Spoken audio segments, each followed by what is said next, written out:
നമുക്ക് ആ ഒരു കോൺഫിഡൻസ് നമുക്ക് കിട്ടുന്നതിൽ ഒരു ഘടകം. അതിന് നമുക്ക് ആദ്യമേ പറയേണ്ടത് ആയിട്ട് വലിയ ബുദ്ധിമുട്ടുകളോ ഈ പറഞ്ഞ മാതിരി RT ഓഫീസുകൾ കയറി ഇറങ്ങേണ്ട ആവശ്യം ഒന്നും തന്നെ ഇല്ല.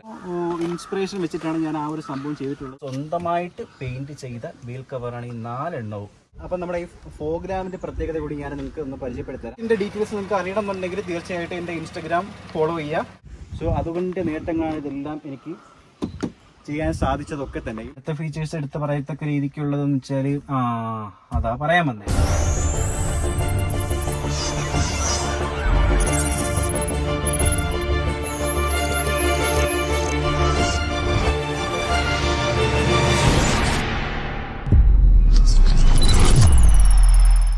ഞാൻ വരുത്തിയിട്ടുള്ള മാറ്റങ്ങൾ നിങ്ങൾ നോക്കിയേ.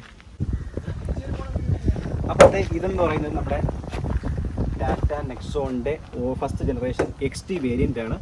അപ്പോൾ ഇതിൽ സ്റ്റോക്ക് മോഡലൊന്നുമല്ല, ഇതിൽ ചെറിയ ചെറിയ കുറച്ച് മേക്ക് ഓവർ, ഒരിക്കലും വലിയ അപ്ഡേഷൻ ഒന്നുമില്ല, ചെറിയ രീതിക്ക് നമ്മുടെ ബഡ്ജറ്റ് ഫ്രണ്ട്ലി ആയിട്ടുള്ള കുറച്ച് മേക്ക് ഓവർ ഞാൻ ഈ വണ്ടിക്ക് വരുത്തിയിട്ടുണ്ട്. അതാണ് ഈ ഒരു ലുക്കിനെയും കുറച്ചുകൂടി പ്രതിപാദിക്കുന്നത്.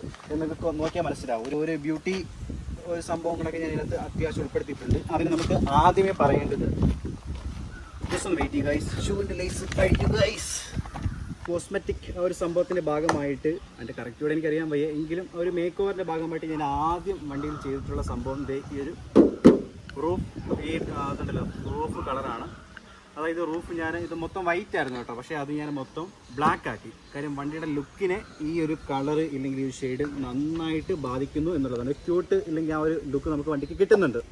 ഇത് നോക്കിയേ, ഇത് ഞാൻ കമ്പനിയിലൊന്നുമല്ല കൊണ്ട് ചെയ്തത്. കമ്പനിയിൽ ഇത് ചെയ്യുന്നതിന് അവർ പറഞ്ഞ കോസ്റ്റ് അറൗണ്ട് 6500 റേറ്റ്. പിന്നെ അത് പുറത്ത് ഷോപ്പുകളിലൊക്കെ വന്നപ്പോൾ 5000 പറഞ്ഞതുണ്ട്, അതുപോലെ തന്നെ 4000 പറഞ്ഞവരുണ്ട്. അപ്പോൾ ഞാൻ ഇത്രയൊന്നും ആയിട്ടില്ല, ഇത്രയും കൊടുത്തിട്ടില്ല. ഞാനത് വേണ്ട രീതിക്ക് പറഞ്ഞ് പ്രത്യേകം കസ്റ്റമൈസ് ചെയ്തിട്ടാണ് ചെയ്തിരിക്കുന്നത്. ഇതങ്ങ് വിട്ടു കേട്ടോ. ഇത് എന്നിട്ട് റൂഫ് ഈ ഭാഗം ഇവിടെ ഒക്കെയും, പിന്നെ ഈ പില്ലറിൻ്റെ പൊഷൻ ഇത് ആൾറെഡി കളർ അത് ഇൻബിൽട്ടായിട്ട് വരുന്നതാണ്. ഇവിടുത്തെ ഇതുണ്ടോ, ഇതൊക്കെ ഈ പില്ലറിലൊക്കെ ഞാൻ കളർ ഈ വാർപ്പ് ചെയ്തതാണ്.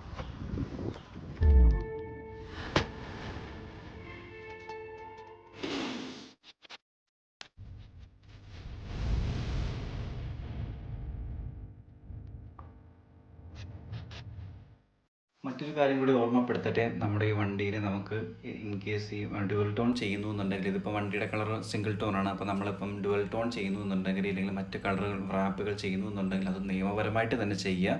അതിനായിട്ട് വലിയ ബുദ്ധിമുട്ടുകളോ ഈ പറഞ്ഞ മാതിരി RT ഓഫീസുകൾ കയറി ഇറങ്ങേണ്ട ആവശ്യം ഒന്നും തന്നെ ഇല്ല. പരിവാഹൻ ആപ്പിൽ വെഹിക്കിൾ റിലേറ്റഡ് സർവീസിൽ ആൾട്ടറേഷൻ എന്നൊരു ഓപ്ഷൻ ഉണ്ടാകും. അതിൽ നമുക്ക് പെയിൻറ്റുമായി ബന്ധപ്പെട്ടിട്ട് വെഹിക്കിൾ കളർ നമുക്കിപ്പം സിംഗിൾ കളർ ആണെന്നുണ്ടെങ്കിൽ ബ്ലാക്ക് വിത്ത് വൈറ്റോ ഇല്ലെങ്കിൽ ഏത് കളറാണോ ചെയ്യാൻ ഉദ്ദേശിക്കുന്നത് റെഡ് വിത്ത് വൈറ്റ്, അത് വണ്ടിയുടെ കളറുമായി ബന്ധപ്പെടുത്തി അത് അതിനകത്ത് പ്രത്യേകം രേഖപ്പെടുത്തുക. അതിനായിട്ട് മറ്റ് ബുദ്ധിമുട്ടുകളൊന്നും തന്നെ ഇല്ല. ശേഷം അതിന് തുച്ഛമായ 400 to 500 അത്രയേ ഉള്ളൂ ഈ ചെല്ലാൻ അടച്ചിട്ട് ഓൺലൈൻ തന്നെ പേയ്മെൻറ്റ് ചെയ്തതിന് ശേഷം നമുക്ക് ഇൻസ്പെക്ഷൻ വണ്ടി വിധേയമാക്കിയാൽ മതിയാവും. നമുക്കതിലൂടെ വളരെ എളുപ്പത്തിൽ ചെയ്യാൻ സാധിക്കുന്നതാണ്. എൻ്റെ ഇൻസ്റ്റഗ്രാമിലൂടെ ഞാൻ അതിൻ്റെ വിശദമായ വിവരങ്ങൾ എന്തൊക്കെയാണ് എങ്ങനെയൊക്കെയാണെന്നുള്ളത് കംപ്ലീറ്റ്ലി ഞാനത് നിങ്ങൾക്ക് പറഞ്ഞുതരാം.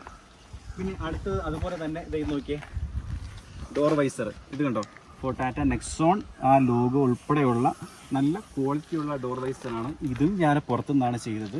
പുറത്ത് മീൻസ് ഇങ്ങനെയാണ്, കമ്പനിയിലൊന്നും അല്ല ചെയ്തത്.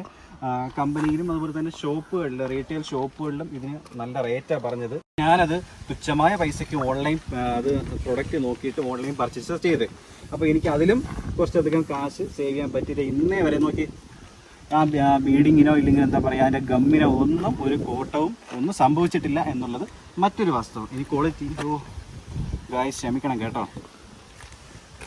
ഇനി അടുത്തതിലേക്ക് വരാനെന്നുണ്ടെങ്കിൽ നമുക്ക് മറ്റുള്ള ആ ഒരു എന്താ പറയുക ലുക്കിൻ്റെ കാര്യങ്ങളൊക്കെ പറയാം. വാ, ഇനി അടുത്ത കാര്യം ORVM എന്ന് പറയുന്നത് റിട്രാക്റ്റബിൾ ഇലക്ട്രിക്കലി സംഭവം ചെയ്യാൻ പറ്റുന്നതാണ് കേട്ടോ. അപ്പോൾ അതിൽ ഒരു സ്പോർട്ടി ഫീൽ വരാനായിട്ട് ഞാൻ ഇങ്ങനെ ഒരു ലൈനിങ് ഇതൊക്കെ ഞാൻ പ്രത്യേകം വരപ്പിച്ചൊക്കെ ഞാൻ തന്നെ എൻ്റെ ഒരു ഐഡിയയിൽ ചെയ്യിപ്പിച്ചതാണ്.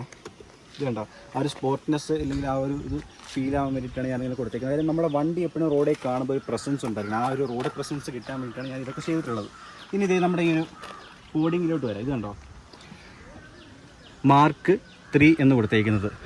ഇതെന്താണെന്ന് വെച്ചാൽ ശരിക്കും ഞാനൊരു അവഞ്ചേഴ്സിൻ്റെ ഫാനാണ്.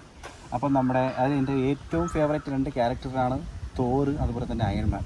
അപ്പോൾ ഈ ഒരു വണ്ടിക്ക് ഞാൻ എൻ്റെ ആൾറെഡി മുന്നേ ഒരു FC ഉണ്ടായിരുന്നു. അപ്പോൾ അതിൽ ഞാൻ ഈ ഒരു സംഭവം ഈ ഒരു Mark 3 കോഡ് ചെയ്തിട്ടുണ്ട്. അപ്പോൾ ഇതെന്താണെന്ന് വെച്ചാൽ അതിൽ അയൺമാൻ്റെ സ്യൂട്ട്സ് ആ ഓരോരോ ഇതുണ്ടല്ലോ, ആ ഒരു ജനറേഷനും അത് ഓരോരോ കോഡിംഗ് ആണ്. മാർക്ക് 1, 2, 3, 4. അപ്പോൾ ആ ഒരു ഇൻസ്പിറേഷൻ വെച്ചിട്ടാണ് ഞാൻ ആ ഒരു സംഭവം ചെയ്തിട്ടുള്ളത്. അല്ലാണ്ട് പ്രത്യേകിച്ച് മറ്റൊന്നും തന്നെ ഇല്ല. ഇനി അതൊരു സ്പോർട്ട്നെസ് ഫീൽ കിട്ടാൻ വേണ്ടിയിട്ട് ഞാൻ ടോപ്പിലൊരു സൈഡിലായിട്ടാണ് പ്ലേസ് ചെയ്തിട്ടുള്ളത്. കാര്യം അല്ല നമ്മൾ സെൻട്രൽ കൊണ്ട് അടിക്കാൻ പറ്റത്തില്ലല്ലോ. വണ്ടിക്ക് എപ്പോഴും ഒരു ക്ലാസി ആൻഡ് സ്പോർട്ടി ലുക്ക് വേണം. ഇത് ഇനി അടുത്തത് ഹെർമൻ ഗാർഡൻ ബൈ ഹെർമൻ. ഇതെന്ന് വെച്ചാൽ നമ്മുടെ ഒരു സൗണ്ട് അതുമായിട്ട് ബന്ധപ്പെട്ടുള്ള കമ്പനിയാണ്. അതായത് നമ്മുടെ സ്പീക്കേഴ്സ്, സൗണ്ട് സിസ്റ്റംസ് ഒക്കെ മാനുഫാക്ചർ ചെയ്യുന്ന കമ്പനിയാണ്.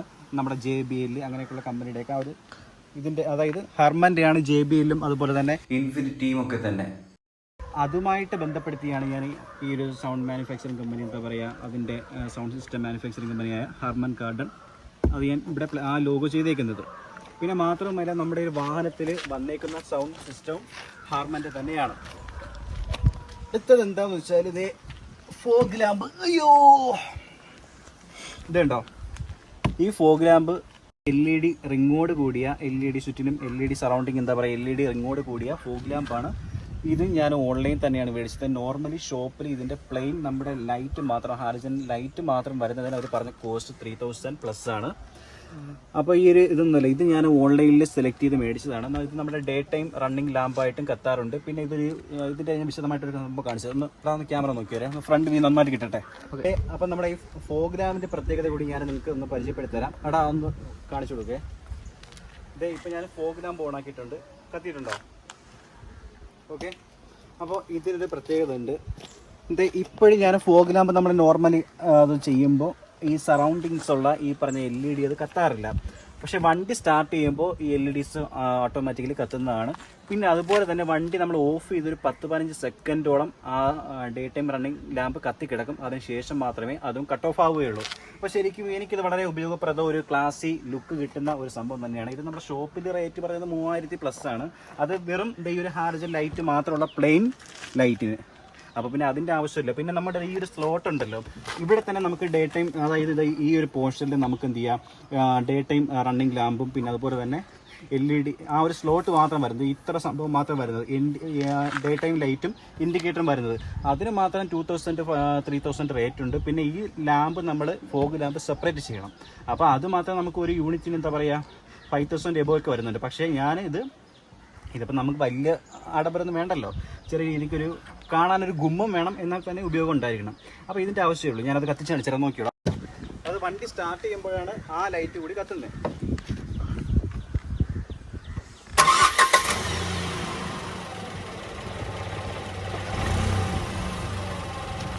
കണ്ടോ? ഇവിടെ ഈ വെയിലത്ത് അറിയത്തുണ്ടോ? ഭയങ്കരമായ വെയിലാട്ടോ, സഹിക്കാൻ വയ്യ. പുറമൊക്കെ നന്നാക്കി വീർത്തിൽ എന്തോ പോലെ ആവുന്നുണ്ട്. ഇത് കണ്ടോ? അടുത്തോട്ട് ക്ലോസ് ചെയ്തൊന്ന് കാണിച്ചിടാം. ഈ ചുറ്റിനും LED LED ലാമ്പ്സ് കിടന്ന് കത്തുന്നുണ്ട്. ഞാൻ അതൊക്കെ ഓഫ് ചെയ്ത് കാണിച്ചു. ഇപ്പം നോക്കിയേ, ഇപ്പം നമുക്കിവിടെ കാണാൻ പറ്റുന്നത് LED ലാമ്പ്സ് സറൗണ്ടിങ്സ് ഉള്ള LED ലാമ്പ്സ് മാത്രമാണ് ഇപ്പോൾ കത്തിയിട്ടുള്ളത്. നമ്മളിനി എന്താ പറയുക, ഫോഗ് ലാമ്പിൻ്റെ സ്വിച്ച് മാനുവലി നമ്മൾ സെറ്റ് ചെയ്യുമ്പോൾ ഈ ലാമ്പ് കൂടി കത്തും. അപ്പോൾ ഇത് ഫ്രണ്ട് വ്യൂ നന്നായിട്ട് കാണിച്ചെടുത്ത് രണ്ടിൻ്റെ ഇവിടെ കത്തി കിടക്കുന്നുണ്ടോ? വെയിലായതുകൊണ്ടിട്ട് നിങ്ങൾക്ക് കാണാൻ അല്പം ബുദ്ധിമുട്ടായിരിക്കും. പിന്നെ ഞാൻ ഇത് ഓൺലൈൻ വഴി മേടിച്ചു എന്നുണ്ടെങ്കിൽ തന്നെയും ശരിക്കും എന്താ പറയുക, എനിക്ക് ഇതുവരെ ഈവൻ ബൾബ് പോലും റിപ്ലേസ് വന്നിട്ടില്ല. അതായത് ഇപ്പോൾ 2.5 വർഷത്തോളമായി ഇതൊക്കെ തന്നെയും ചെയ്തിട്ട് ഇന്നേ വരെ മറ്റ് കേടുപാടുകളൊന്നും തന്നെ എനിക്കിതിനകത്ത് സംഭവിച്ചിട്ടില്ല. പിന്നെ ഞാൻ ആ പ്രൊഡക്റ്റ് മേടിച്ചതെല്ലാം നോക്കിയാണ് മേടിച്ചത്. അപ്പോൾ ഈ പ്രൊഡക്റ്റിൻ്റെ ഡീറ്റെയിൽസ് നിങ്ങൾക്ക് അറിയണമെന്നുണ്ടെങ്കിൽ തീർച്ചയായിട്ടും എൻ്റെ ഇൻസ്റ്റഗ്രാം ഫോളോ ചെയ്യുക, അതിൽ ഡീറ്റെയിൽസ് ഷെയർ ചെയ്യുന്നതാണ്. അപ്പോൾ ഇതൊക്കെയാണ് മെയിനായിട്ടുള്ള കാര്യങ്ങൾ. പിന്നെ ഈ ഒരു സ്കഫ് പ്ലേറ്റ് പോലെ തോന്നുന്നുണ്ടെങ്കിലും ഇത് വണ്ടിയുടെ ഒരു എയർ ഇൻടേക്ക് ഭാഗങ്ങളൊക്കെ തന്നെയാണ്. ഈ ബാക്കിലോട്ട് വരാം, ഫുൾ അപ്പ് ചെയ്താൽ.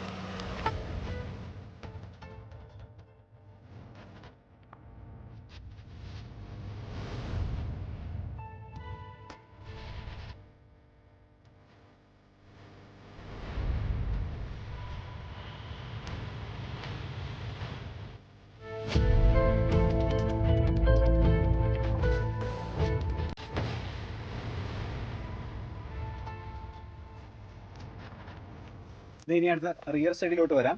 ഇവിടെ നമ്മൾ പ്രത്യേകിച്ച് വലിയ വലിയ സംഭവങ്ങളൊന്നും ചെയ്തിട്ടില്ല, എങ്കിലും ഉൾപ്പെടുത്തിയിട്ടുള്ള 2-3 ഘടകങ്ങളുണ്ട്.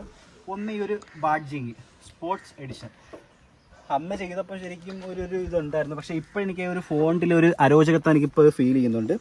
അതിൻ്റെ ഒരു ആവശ്യം ഇല്ല എന്ന് തോന്നുന്നുണ്ട്. അപ്പോൾ എന്തായാലും അതൊക്കെ മാറ്റും. നമ്മളെല്ലാം എപ്പോഴും ഇങ്ങനെ വിശകലനം ചെയ്തുകൊണ്ടേയിരിക്കും, ഡീറ്റെയിൽ ആയിട്ട് ഇങ്ങനെ ഇതാക്കും. അപ്പോൾ അതെ അടുത്തത് ഇങ്ങോട്ട് നോക്കി. വണ്ടി കഴുകാത്തോണ്ടിട്ടുള്ള ബുദ്ധിമുട്ടാണ് കേട്ടോ. അയ്യോ, ഇവിടെ ഒരു അലൂമിനിയം എന്താ പറയുക, ഒരു സിൽവർ ഗാർണിഷ് ഞാൻ കൊടുത്തിട്ടുണ്ട്. കാണാൻ പറ്റുന്നുണ്ടോ നോക്കി? ഇതുണ്ട്, ഒരു സിൽവർ ഗാർണിഷ് ഞാൻ ഉൾപ്പെടുത്തിയിട്ടുണ്ട്. അത് ഡിക്കിയുടെ ഒരു സൗന്ദര്യത്തിന് ഒരു ക്ലാസി ഫീലും ഒരു മാറ്റുകൂട്ടി കൂട്ടിത്തുന്നുണ്ട്. പിന്നെ അതുപോലെ തന്നെ ഇവിടെയും ഒരു ഡിക്കി ഗാർണിഷ് വരുന്നതാണ്. പിന്നെ അത് ഞാൻ ചെയ്തില്ല, അതിൻ്റെ ആവശ്യമില്ലെന്ന്, കുഴപ്പമില്ല, ഇതൊക്കെ മതിയാവും. അത്യാവശ്യം ഒരു ലുക്ക് വേണം എന്നുള്ളത് മാത്രമേ ഉള്ളൂ. അതുപോലെ തന്നെ ഈ ഒരു റിഫ്ലക്ടർ ഇവിടെ പ്ലെയിൻ റിഫ്ലക്ടർ ആയിരുന്നു കേട്ടോ. അപ്പോൾ അത് ഞാൻ LED ലൈറ്റ് ഉൾപ്പെടെയുള്ള റിഫ്ലക്ടറാണ് ഇവിടെ നൽകിയിട്ടുള്ളത്. ഞാൻ അത് കത്തിച്ച് കാണിച്ചിട്ട് നോക്കടാ, നോക്കിയുള്ളേ അവിടെ നിന്ന്.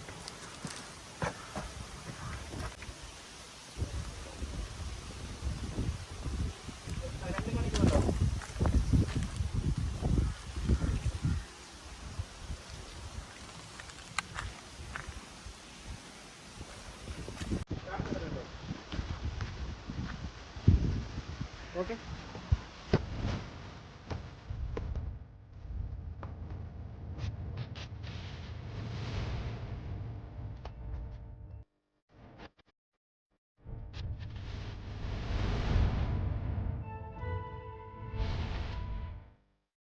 ാണ് നമ്മുടെ വണ്ടിയിൽ പ്രധാന മാറ്റങ്ങൾ എന്നതിലുപരി ഈ ഒരു സംഭവം കൂടെ ഉണ്ട്. അതെന്താന്ന് വെച്ചാൽ വീൽ കവറിൻ്റെയൊക്കെ കളർ ഇങ്ങോട്ട് വാ, മൊത്തം തൊളിയായിപ്പോയി ഗൈസ്. പിന്നെ ഞാനിവിടെ ഒരു പെട്രോളിൻ്റെ ഒരു ലോഗോ കൂടെ അടിച്ചിട്ടുണ്ട് കേട്ടോ. കാര്യം ഈ ഇതിൻ്റെ ഡീസൽ വേരിയൻ്റ് ഉള്ളത് കൊണ്ടിട്ട് പമ്പിൽ ആൾക്കാർ ഇനി ഇൻ കേസ് എങ്ങാനും മാറി അടിക്കണ്ടെന്ന് വെച്ചിട്ട് ജസ്റ്റ് ഒന്ന് മനസ്സിലാവാൻ വേണ്ടിയിട്ട് ആ ഒരു സംഭവം പൊട്ടിച്ചിട്ടുണ്ട്. നല്ല വീൽ കവർ ഏതുണ്ടാ, ഇങ്ങോട്ട് നോക്കിക്കോ, കാണിക്കുന്നുണ്ടോ? ഈ ഒരു വീൽ കവറിൻ്റെ കഥയുടെ പറഞ്ഞുതരാം. ഇത് അലോയ് വീലൊന്നുമല്ല, ഇത് വീൽ കവർ തന്നെയാണ് കേട്ടോ.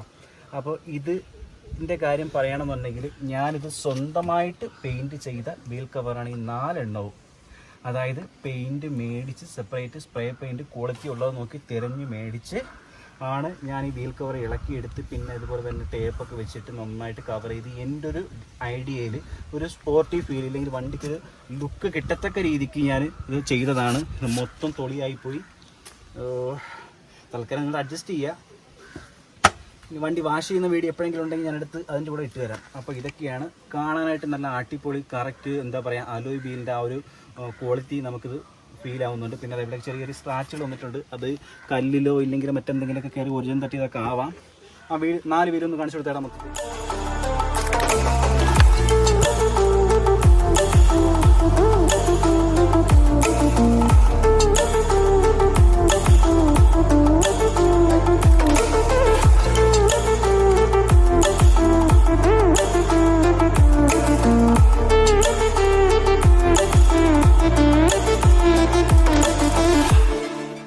അപ്പോൾ ഇത് ഞാൻ സ്വന്തമായിട്ട് തന്നെ എൻ്റെ കുറച്ച് നേരത്തെ പ്രയത്നം നന്നായിട്ട് എന്താ പറയുക വീൽ കവറെല്ലാം കഴുകി എടുത്ത് അതിന് ശേഷം ഉണക്കി പെയിൻറ്റ് ചെയ്ത് സ്റ്റിക്കർ ഒട്ടിച്ച് പെയിൻറ്റ് ചെയ്തിട്ട് എടുത്തതാണ്.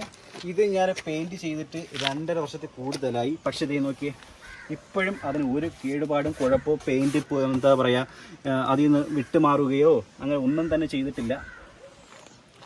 ഇത് ഞാൻ ഷോപ്പിൽ അന്വേഷിച്ചപ്പോൾ ഇല്ലെങ്കിൽ പെയിൻറ്റ് വർക്ക്ഷോപ്പിൽ അന്വേഷിച്ചപ്പോൾ ഇതിന് അവർ പറഞ്ഞ റേറ്റ് എന്ന് പറയുന്നത് 1000 മുതൽ 1500 ഈ 4 വീലും പെയിൻറ്റ് ചെയ്ത് തരുന്നതിന് അവർ പറഞ്ഞ കോസ്റ്റ് എന്ന് പറയുന്നത്. എല്ലാവരും പറയുന്നത് 1500 രൂപയാണ് 4 വീല് പെയിൻറ്റ് ചെയ്യുന്നതിന് മെനക്കെടാൻ ട്രപ്പി എന്നൊക്കെ പറഞ്ഞിട്ട് ഞാൻ 2-3 സ്ഥലത്ത് അന്വേഷിച്ചു. അപ്പം ഞാൻ എന്ത് ചെയ്തു, നമ്മൾ വെറുതെ നമ്മളെ കൊണ്ട് പറ്റുന്നതല്ല, നമ്മുടെ പ്രൊഫഷണൽ അല്ല എന്ന് പറഞ്ഞിട്ട് വെറുതെ കയറി കസേര കയറി ഇരുന്നിട്ട് വല്ല കാര്യമുണ്ടോ? അതുകൊണ്ടിട്ട് അങ്ങ് ഇറങ്ങി. ഒരു ദിവസം ഫ്രീ കിട്ടിയ സമയത്ത് പെയിൻറ്റ് ചെയ്യാൻ തലേ ദിവസം മേടിച്ച് വെച്ചിരുന്നതാണ്. എന്നിട്ട് എന്ത് ചെയ്തു, രാവിലെ തുടങ്ങിയ പരിപാടിയാണ്. ശരിക്കും ഒരു കുഴപ്പമില്ല. കുറച്ച് നേരം ബുദ്ധിമുട്ടി മുഷിഞ്ഞു എന്നുണ്ടെങ്കിലും നമ്മളെല്ലാം ശ്രദ്ധയോടെ ചെയ്യണമല്ലോ. അങ്ങനെ ചെയ്തു എന്നുണ്ടെങ്കിലും അതിന് ഫലം കണ്ടു. നമ്മളെല്ലാ കാര്യങ്ങളും നമ്മൾ സ്ട്രോങ് ആയിട്ട് ചെയ്യാൻ നമ്മുടെ വിൽ പവർ കാണിക്കുക എന്നുള്ളതാണ് എനിക്ക് നിങ്ങൾക്ക് പറയാനുള്ളത്. കാര്യം ഇതൊന്നും എൻ്റെ മേഖലയേ അല്ല. പക്ഷേ നമ്മളെ കൊണ്ട് പറ്റുമെന്നുള്ളൊരു ധാരണയിൽ നമ്മൾ ഓരോ കാര്യങ്ങളും ചെയ്യാൻ ശ്രമിക്കുന്നുണ്ട്. ചിലപ്പോൾ ഒരുപക്ഷെ പരാജയം സംഭവിച്ചേക്കാം, പക്ഷേ നമ്മൾ വിജയം എപ്പോഴും മുന്നിൽ കാണുക. സോ അതുകൊണ്ട് നേട്ടങ്ങളാണ് ഇതെല്ലാം എനിക്ക് ചെയ്യാൻ സാധിച്ചതൊക്കെ തന്നെയും. ഇത് നമ്മുടെ ഷോപ്പിൽ ഇത്രയും കാര്യങ്ങൾ ചെയ്യണമെന്നുണ്ടെങ്കിൽ ഇത് 30,000 ഏറ്റവും കുറഞ്ഞത്. 20 ഒന്നുമല്ല, 30 എബോയൊക്കെയാണ് റേറ്റ് വരുന്നത്. മെയിൻ ഘടകം അകത്തോട്ട് വരാം. അപ്പം നമ്മുടെ സീറ്റിലോട്ട് വരാം. ഇത് കണ്ടോ, ആ ലോഗോ കാണിച്ചു തരാം, ടാറ്റ. ഇതൊരിക്കലും ഞാൻ കമ്പനി കൊടുത്ത് ചെയ്യിപ്പിച്ചൊന്നുമല്ല. ഈവൻ നല്ല പ്രീമിയം മെറ്റീരിയലിൽ, അല്ലെങ്കിൽ എന്താ പറയുക, നല്ല ക്വാളിറ്റി ലെതർ മെറ്റീരിയൽ വെച്ചിട്ടാണ് ഞാൻ ഈ സീറ്റിംഗ് ചെയ്തിട്ടുള്ളത്, സീറ്റ് അടിച്ചിട്ടുള്ളത്. ഇത് എനിക്ക് വലിയ എമൗണ്ട് ഒന്നും ആയിട്ടില്ല. കാര്യം എനിക്ക് അറിയാവുന്ന ഒരു ഷോപ്പുമായിട്ട് ബന്ധപ്പെട്ട് എൻ്റെ ഒരു അനുജ സഹോദരൻ അവൻ്റെ ഷോപ്പിലാണ് ഞാനിത് ചെയ്യിപ്പിച്ചിട്ടുള്ളത്. തുച്ഛമായ പൈസയ്ക്ക് നല്ല ക്വാളിറ്റിയുള്ള മെറ്റീരിയൽ, നല്ല എന്താ പറയുക, നല്ല രീതിക്ക് വൃത്തിയോടെ ചെയ്തു. ഈ സ്റ്റിച്ചിങ് ഒക്കെ ഉണ്ടല്ലോ, ഈ നോക്കിയേ, ഇത് ഞാൻ പ്രത്യേകം പറഞ്ഞ് ഞാൻ തന്നെയാണ് ഇതിൻ്റെ കളറൊക്കെ ചൂസ് ചെയ്തത്. മൊത്തത്തിൽ നോക്കിയേ, കാണുന്നുണ്ടോ? ഇത് കാണിച്ചു കൊടുത്തരാം. പിന്നെ ഈ ഒരു സപ്പോർട്ട് ഇത് കണ്ടോ, നോക്കിയോ. ഇതേ അങ്ങനെ നമ്മുടെ സുഹൃത്തിനെ കൊണ്ട് തന്നെയാണ് ചെയ്യിപ്പിച്ചതൊക്കെ.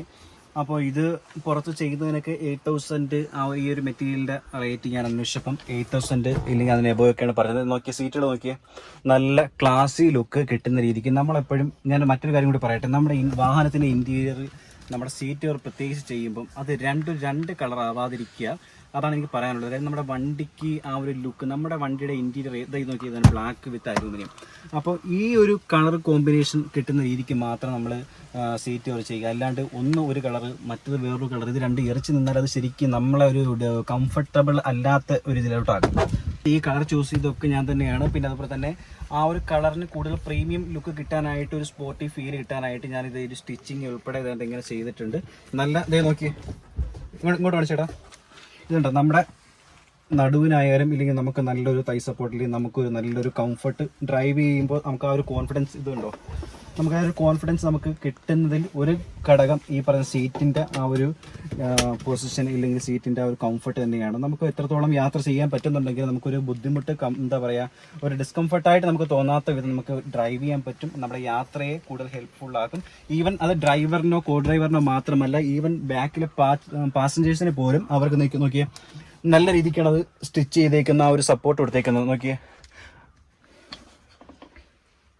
അപ്പോൾ ഇതൊക്കെയാണ് വണ്ടിയിൽ സീറ്റിൻ്റെ കാര്യത്തിൽ ഞാൻ ഉൾപ്പെടുത്തിയിട്ടുള്ളത്. പിന്നെ അതുപോലെ തന്നെ ഫ്ലോർ മാറ്റ്, അത് നമ്മളിപ്പോൾ എല്ലാവരും ചെയ്യുന്നതാണല്ലോ. അപ്പോൾ ഈ ഫ്ലോർ മാറ്റും ഞാൻ അതുപോലെ തന്നെ ഈ സീറ്റ് കവറും ഒത്തു തന്നെയാണ് ചെയ്തിട്ടുള്ളത്.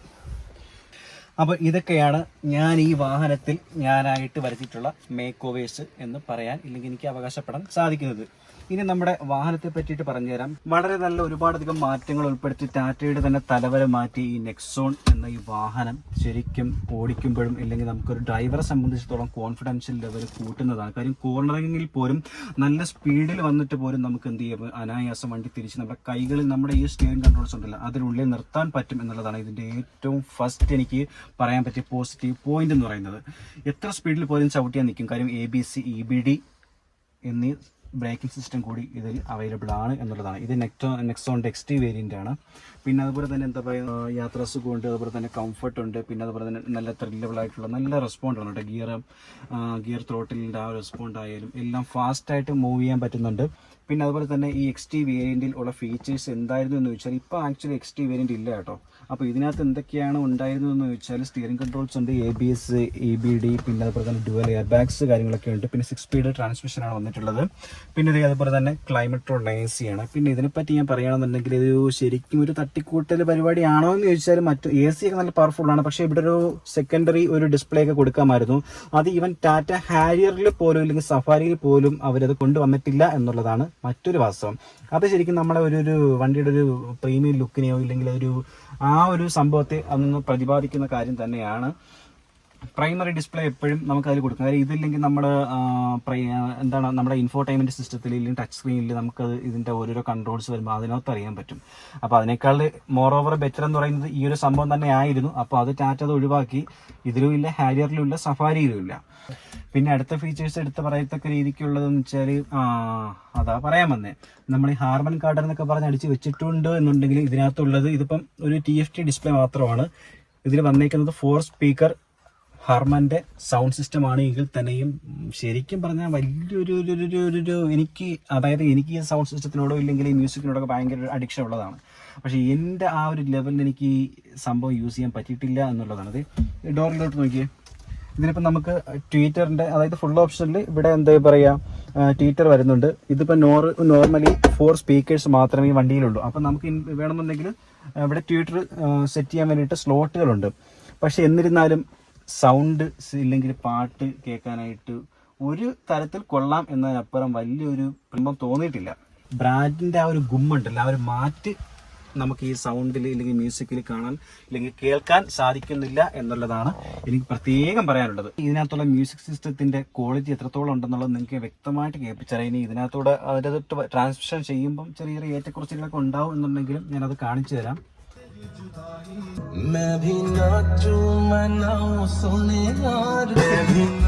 കോപ്പിറൈറ്റ് ഒരു പ്യുവർ ക്വാളിറ്റി എന്നൊരു സംഭവം അത് ഒരുപക്ഷെ ട്വിറ്ററിൻ്റെ ഒക്കെ അഭാവത്തിലാണെന്നുണ്ടെങ്കിൽ തന്നെയും അതൊരു പോരായ്മയായിട്ട് തോന്നുന്നുണ്ട്. പിന്നെ അത്രയും പെർഫെക്റ്റ് ആയിട്ടുള്ള ഒരു സൗണ്ട് സിസ്റ്റം ഒന്നും എനിക്ക് അവകാശപ്പെടാൻ പറ്റത്തില്ല.